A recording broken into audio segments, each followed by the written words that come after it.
অনেকে আমার কাছে জিজ্ঞাসা করেন যে ভাই আপনার এত বিজনেস আইডিয়া, এত বিজনেস করেন আপনি একসাথে, আপনার আইডিয়াটা প্রথম কিভাবে আপনার মধ্যে বিজনেস আইডিয়াটা আসলো? আসলে আমি জব হোল্ডারের সন্তান, একজন কর্মচারীর সন্তান। তো এর মধ্যে জবটা কিভাবে আসলো? তো একদম শুরু থেকে শুরু করি। দেখেন, 2014 সালে আমি যখন ইন্টার পাস করি, তখন আমি ভর্তি পরীক্ষার জন্য অ্যাপ্লাই করি এবং আমার খুব ইচ্ছা ছিল যে ইঞ্জিনিয়ারিং পড়বো, কারণ আমার ওইটার মধ্যে একটা কাজ করতো যে ইঞ্জিনিয়ার হইলে বড় কিছু করা যায়। তখন এত গুগল ইউটিউব আসে নাই, তার আগেই আমার মধ্যে এই ইঞ্জিনিয়ারিং জিনিসটা মাথার মধ্যে ঢুকে গেছিল। কারণ কোনো একটা পার্টস খুললে আমার মধ্যে খুব ইচ্ছা জাগতো যে এই পার্টসটার কাজটা কি, এই সকেটের কাজটা কি, এই সার্কিটের কাজটা কি, এই মানে ক্যাপাসিটরের কাজটা কি, এই টুকটাক নলেজ দিয়ে আমি এই জিনিসগুলো খুব চেষ্টা করতাম যে বোঝার। তো আমি যখন 2014 সালে ফেল হইলাম, কোনো পাবলিকে চান্স পাইলাম না, তখন আমার চিন্তা হইলো যে ঠিক আছে, এবার আমি কি করব? আমি আমি প্রাইভেটে পাবলিকে কোনো একটা জায়গায় ভর্তি হবো। আমার ইচ্ছা ছিল যে সাত কলেজে ভর্তি হয়ে যাবো, দেন হচ্ছে আমি ওইখান থেকে আমি বিসিএস এর জন্য প্রিপারেশন নিব। কারণ সব যত আমার বড় ভাইরা আছে সবাই আমাকে এই বুদ্ধি দিছে যে ওইখান থেকে পড়াশোনা শুরু করো, 4 বছর 5-6 বছর পড়বা, দেন তোমার বিসিএস এর জব হয়ে যাবে। ঠিক আছে, কারণ আমি মুখস্থ বিদ্যা ভালো পারতাম, এটা আমার একটা গুণ ছিল। আমি একটা এক্সাম্পল দেই, সেটা হচ্ছে যে থ্রি ইডিয়টস এর একটা এক্সাম্পল, যে instruments that records, analyse, summarise, organise, repeat and explain information, illustrated, non illustrated, hardbound, paperback, jacketed, non jacketed, with foreword introduction, table of the context index that are intended for the enlightenment, understanding, each enrichment and enhancement of the instrument of human resource and sensory root of vision, sometime touch. So এরকম আমার মুখস্থ বিদ্যা ছিল। আমি কোনো কিছু দেখলে সেটা আমার মানে মাথার মধ্যে গেঁথে যেত আর কি। তারপর আনফরচুনেট আমি চান্স পাইনি। আসলে এটা কি কি বলবো, আসলে কিছু বলার নাই। যাই হোক, তো আমি তখন চিন্তা করলাম যে বিসিএস এর প্রিপারেশন নিব। তো আমি চলে গেলাম কোথায়? আমি চলে গেলাম নিউ মার্কেটে। নিউ মার্কেটে যখন বিসিএস এর সার্কুলার ছাড়ছে, আমি ওই তখনই বিসিএস এর জন্য বই কিনতে গেছি এবং আমি জাস্ট অবাক। আমার মাথা কাজ করতেছিল না ওই টাইমে, যে একটা দোকানে, নিউ মার্কেটের একটা বিসিএস এর দোকানে, সেখানে প্রায় 100+ স্টুডেন্ট তারা বিসিএস এর বই কিনতে আসছে এবং 4 জন কর্মচারী তারা সেল করতে পারতেছে না, এরকম অবস্থা। ঠিক আছে, গেম অফ থ্রোনস একটা কথা আছে, সিইং ইজ নট ওয়াচিং। মানে হচ্ছে আপনি দেখতেছেন, বাট আপনি কি সেটা মানে পর্যবেক্ষণ করতেছেন কিনা? আমি কোনো কিছু যখন দেখি, আমি সেটা পর্যবেক্ষণ করার চেষ্টা করি যে কি হচ্ছে আসলে। ঠিক আছে, সো আমি তখন দেখলাম যে হিউজ পরিমাণ স্টুডেন্ট শুধুমাত্র বিসিএস এর বই কেনার জন্য এখানে লাইনে দাঁড়ায় আছে। তো আমি লাইনে দাঁড়াইলাম, মানে কিনতেছে, সেল হইতেছে, উপর থেকে বই ফিকে ফিকে মারতেছে, প্রফেসরের বই, খায়রুলসের বই, আরো ইত্যাদি ইত্যাদি অনেক বই ছিল ওইখানে। ঠিক আছে, মানে যে রানা সাহেবের বই বাংলার, আমি ওইখানে দাঁড়ায় আছে, আমি দেখতেছি বইগুলা কি, মডেল টেস্টের বই, প্রফেসরের মডেল টেস্ট, মানে অগ্রদূতের মডেল টেস্ট, মানে আমার তো মাথা আওড়ায় গেছে, ভাই কই চলে আসলাম আমি। আচ্ছা যাই হোক, তখন আমি লাইনে দাঁড়ায় চিন্তা করলাম যে এই যে পার্সন গুলা কিনতেছে, এক একটা সেটের মিনিমাম কস্ট 2,000 থেকে 5,000 টাকার মতো তারা বই কিনতেছে। তো ওইখানে আমি 100 জন ছিল, আমি 100 জনের একটা হিসাব করলাম, সর্বনিম্ন 2,000 করে যদি হয়, 100 জন স্টুডেন্ট যদি এখান থেকে বই নেয়, তাহলে কত হয় আপনার? প্রায় 2 লাখ টাকার মতো।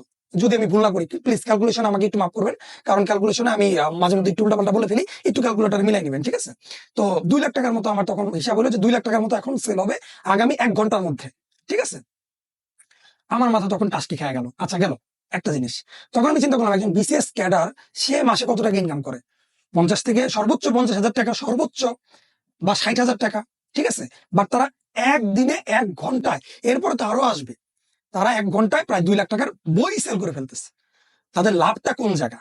এখন আপনি বলতে পারেন ভাই একজন বিসিএস ক্যাডারের তো প্রাইড অনেক, অনেক তাদের মানে সম্মান।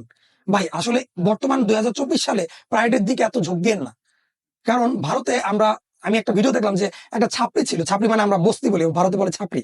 ওই বস্তি করতো কি, ওই দুধের প্যাকেট নিয়ে এমনি দুধ মানে দুধের প্যাকেট মানে চা বানাইতো আর কি, চা এমনি চিপ দিত মিল্কের বোতলে, আর সেই যে জিপ এমন করে চাটতো, কি করতো মানে জুনিয়র মানে কি বলে গরিবের রবার্ট ডাউনি জুনিয়রের সে একটা পোর্ট্রেট প্লে করতো, মানুষকে এমনি সিগারেট ধরাই দিত ম্যাচ দিয়া। ঠিক আছে, আমি তার ভিডিও 2019 সালে দেখছি এবং অনেক রোস্ট এসেছে। 2024 সালে আম্বানি সাহেবের বিয়েতে, ছেলের বিয়েতে দেখলাম বিল গেটস আসছে, মার্ক জাকারবার্গ আসছে। সেই মার্ক বিল গেটস, ঠিক আছে, মানে সে মাইক্রোসফটের প্রতিষ্ঠাতা বিল গেটস, তিনি সেই ছাপরি চাওয়ালাকে বলতেছে যে please give me a cup of tea. আমি একটু হোল্ড করলাম, মানে একটা বড় করে একটা নিঃশ্বাস নেন। আমি যেমন নিলাম, আপনারা একটা নিঃশ্বাস নেন। একটা চিন্তা করেন, মাইক্রোসফটের প্রতিষ্ঠাতা বিলিনিয়ার, সে এই ছাপরির কাছ থেকে চা খাচ্ছে। ঠিক আছে, মানে এটা তো রিয়েল, আরেকটা হয়তো বা ফেক না রিয়েল আমি জানি না। সেই সাপ্রি হয়তো বা একটা ভিডিও দেখলাম আমি, ওটা আমার কাছে মনে হয়েছে fake, but I don't know it is true or not. Comment বক্সে জানাবেন যে সে রয়্যাল মানে রোলস রয়্যালস, সেই রোলস রয়্যালস এর সামনে সে বলতেছে যে আমি একজন চাওয়ালা হয়ে আমি রোলস রয়্যালস কিনতে পারছি। ভারত সরকারের মোদী সরকার যিনি আছেন তিনি এককালে চা বিক্রি করতেন এবং সে সেটা প্রাইডলি বলেন, মানে গর্বের সাথে বলেন। সো আপনি আজকে কোথায় আছেন সেটা ডাজেন্ট ম্যাটার, আপনি কোথায় যাবেন সেইটা ম্যাটার। 2019 সালে আমরা যাদেরকে টিকটকার বলে পচাইতাম, তাদেরকে আজকে দেখেন তারা আজকে গাড়ি নিয়ে ঘুরতেছে, প্রাইভেট কার নিয়ে ঘুরতেছে, বিভিন্ন কোম্পানি তাদেরকে স্পন্সর করতেছে। আপনি কি করছেন?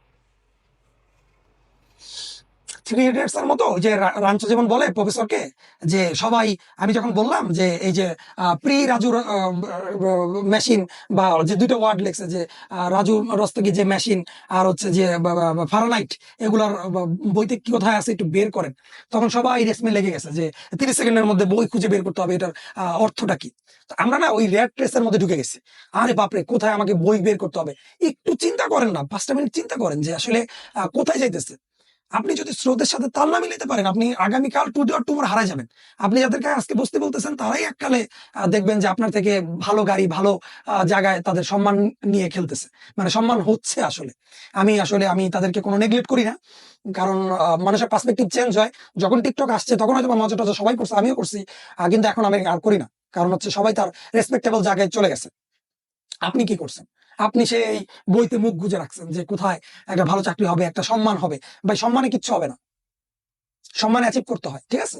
তো যাই হোক, ওগুলা নিয়ে আর না যাই। তো আমার বিজনেসের আইডিয়া সেখান থেকে আমার মাথার মধ্যে বীজটা ঢুকে গেছে যে সেই নীল ক্ষেতের বইয়ালা যদি মাসে এত টাকা ইনকাম করে, তার মিনিমাম আমি ধরে রাখছি 50 থেকে 60 লাখ টাকা তার প্রফিট, ঠিক আছে? সে যদি এত টাকা ইনকাম করতে পারে, আমি কি চুল ছিঁড়তেছি? সো বিজনেসের আইডিয়াটা অনেকটা এরকম। মানুষ আপনাকে কখনোই বলবে না ভাই আমি বিজনেস করে লাভবান হইতেছি। সবার কাছে আপনি জিজ্ঞাসা করবেন, সবাই বলবে যে ভাই বিজনেস লস, বিজনেসের টাকা ঢালা মানেই লস। একটা চাকরি ধরেন, চাকরি ধরে আপনি চাকরি করেন, আপনার এই সবে আসার দরকারই নাই। কেন করে জানেন? কেউ চায় না নাম্বার ওয়ান যে তার কম্পিটিশন বাড়ুক। নাম্বার টু, অনেকেই আছে যে আজকে হয়তো বা মেকানিকের কাজ করতেছে, বাইকের মেকানিকের কাজ শিখতেছে, কালকে সে দোকান একটা খুলে বসবে। এইটা কেউ চায় না, ঠিক আছে? সবাই চায় কর্মী, মালিককে হইতে দিতে চায় না। আপনি এটা বংশাল যদি যান, নিজের চোখে যদি দেখেন, তাহলে এটা ফিল করতে পারবেন, ঠিক আছে? সো এই গেল দুইটা জিনিস। নাম্বার থ্রি, কেউ লাভের কথা বলে না। কেন বলে না? এর একটা বড় অংশ আমি চিন্তা করে দেখছি এবং তাদের সাথে কথা বলছি। তারা আসলে আমাদের দেশে ট্যাক্স দিতে চায় না। আপনি যদি বড় ব্যবসা করেন, আপনাকে ট্যাক্স দিতে হবে, ঠিক আছে? নীলক্ষেতে যে দোকানদার, তার মাসিক ইনকাম যদি 50 লাখ টাকা হয়, সে কিন্তু গভর্নমেন্টকে 50 লাখ টাকার এগেনস্টে ট্যাক্স ওরকম ভাবে দিচ্ছে না, ঠিক আছে? সো এই ট্যাক্স থেকে তারা মুক্তির জন্য বিজনেসের কথা কাউকে শেয়ার করে না, এটা তারা সিক্রেট রেসিপি হিসেবে রেখে দেয়, ঠিক আছে? আমার একটা ফ্রেন্ড আছে যার ভাইয়ের হচ্ছে গাউসিয়াতে মার্কেট। সে তার ওই মার্কেট দিয়ে তাদের মানে তারা 7 ভাই বোন, সবাইকে প্রাইভেটে পড়াইছে, বোনদের বড় বড় জায়গায় বিয়ে দিছে, সবাইকে রাজার হালে রাখছে। কিভাবে সম্ভব? যদি সে লসই করে, লসের পর লস করে যায়, তাহলে সে কিভাবে এত বড় একটা ফ্যামিলিকে টানতেছে? একটু চিন্তা করে দেখেন। সো আর কথা না বাড়াই, ঠিক আছে? এই পয়েন্ট গুলা বললাম, একটু চিন্তা করবেন, কারণ হচ্ছে যে আপনার সামনের দিনগুলো আরো টাফ হবে, দ্রব্যমূল্যের দাম বৃদ্ধি পেয়ে যেতেছে। আপনি চিন্তা করে দেখেন, আজকে যদি আপনার একটা কঠিন রোগ হয়, আপনার কাছে কত টাকা আছে সেই রোগটা সারানোর জন্য? আমার এক ফ্রেন্ড আছে, তার মানে তার ফ্রেন্ডের ওয়াইফের কিডনি নষ্ট হয়ে গেছে দুইটা। তার সে ভালো একটা জায়গাতেই জব করে, প্রায় 1 লাখ টাকার উপর স্যালারি পায়, ভেরি গুড। বাট দুইটা কিডনি নষ্ট হয়ে গেছে, মানুষের মানুষের টানাটানি এরকম অবস্থা। তখন সে ভারতে গিয়ে কোনো মতে কিডনি ট্রান্সপ্লান্ট করছে, সেখানে তার খরচ হয়েছে প্রায় 50 লাখ টাকা। তো এত টাকা একটা কর্মজীবী কোথা থেকে পাবে? তখন আমি তাকে জিজ্ঞাসা করলাম, ভাই টাকা কোথায় থেকে ম্যানেজ করছেন? বলো, ভাই আমার গ্রামে কিছু জায়গা সম্পত্তি ছিল, মানে উত্তরাধিকার সূত্রে আমি পাইছি, আমি সব সেল করে দিছি। ভাই, মানুষটাকে তো বাঁচাইতে হবে। তো আপনার সামনে যে এই সিচুয়েশন আসবে না, তার গ্যারান্টি কি? আপনি কি তার জন্য সিকিউর কিনা? একটু চিন্তা করে দেখবেন। আপনি যে আজকে 50,000 টাকা বেতন পেতেছেন, 5 বছর পরে এই 50,000 টাকা আপনি কতটা স্যালারি পেয়ে সেটা 1 লাখ, 2 লাখ, 5 লাখ টাকা হবে কিনা, এইটা আজকের দিনে চিন্তা করা উচিত। আপনি যত লেট করবেন, আপনার জন্য লেট। আপনি পিছায় পড়বেন, ঠিক আছে? দেখবেন আপনার জুনিয়ররা অনেক আগায় গেছে, আপনি পিছায় পড়ছেন। 10 টাকা আপনার না তাদের? 10টা আপনার, কারণ আপনি মানে ওয়ান বাফের একটা কথা বলে যে যদি আপনার একটা মাত্র ইনকামের উৎস থাকে, আপনার যদি একটা মাত্র ইনকামের উৎস থাকে, আপনি মাত্র মানে দারিদ্রতা থেকে এক স্টেপ নিচে আছেন। বড় বড় মানুষের উক্তিগুলো পড়বেন, দেখবেন বুঝতে পারবেন আসলে তারা কি মর্মার্থ বুঝাইতে চাইছে। এবং এক্সপিরিয়েন্সড পার্সন থেকে মতামত নেওয়ার চেষ্টা করবেন।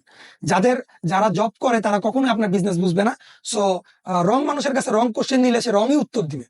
রাইট পার্সনের কাছে যান, রাইট পার্সন রাইট উত্তর দিবে। যে থেকে শিখছে তার থেকে অ্যাডভাইস নেন, তাহলে দেখবেন আপনি যেই করতে যান না কেন সেখানে সোনা ফলবে। ঠিক আছে? মাটি দেখবেন সব মাটিতে কিন্তু সব ফসল ফলে না। তাহলে তো সব জায়গাতেই ধান চাষ হইতো, সব জায়গাতেই লিচু চাষ হইতো, সব জায়গাতেই আম চাষ হইতো। তাহলে তো বাংলাদেশের প্রত্যেকটা জায়গায় এক একটা ইন্ডিভিজুয়াল নাম হইতো না। যেমন রাজশাহীর আম, নাটোরের কাঁচাগোল্লা, তারপর হচ্ছে যে বিভিন্ন জায়গার যেমন আমাদের ফরিদপুরে পাট অনেক উৎপাদন হয়। ঠিক আছে? ময়মনসিংহ হচ্ছে ধানের জন্য বিখ্যাত। কেন? ওয়াই? অবশ্যই সেখানকার মাটি এরকম উর্বর। কোনো না কোনো ইউনিকনেস আছে, ইউনিক ইউএসপি আছে, ইউনিক সেলিং প্রাইস পয়েন্ট আছে। That's it. চিন্তা করেন, ভাবেন, শোনেন কথাগুলো। যদি কোনো হেল্প লাগে আমার কমেন্ট ডেসক্রিপশনে আমার নাম্বার দেওয়া থাকবে, আমাকে নক করতে পারেন, আমাকে খুঁজে বের করতে পারেন। সো এতটুকু যদি পরিশ্রম না করেন কিচ্ছু হবে না আপনাকে দিয়ে।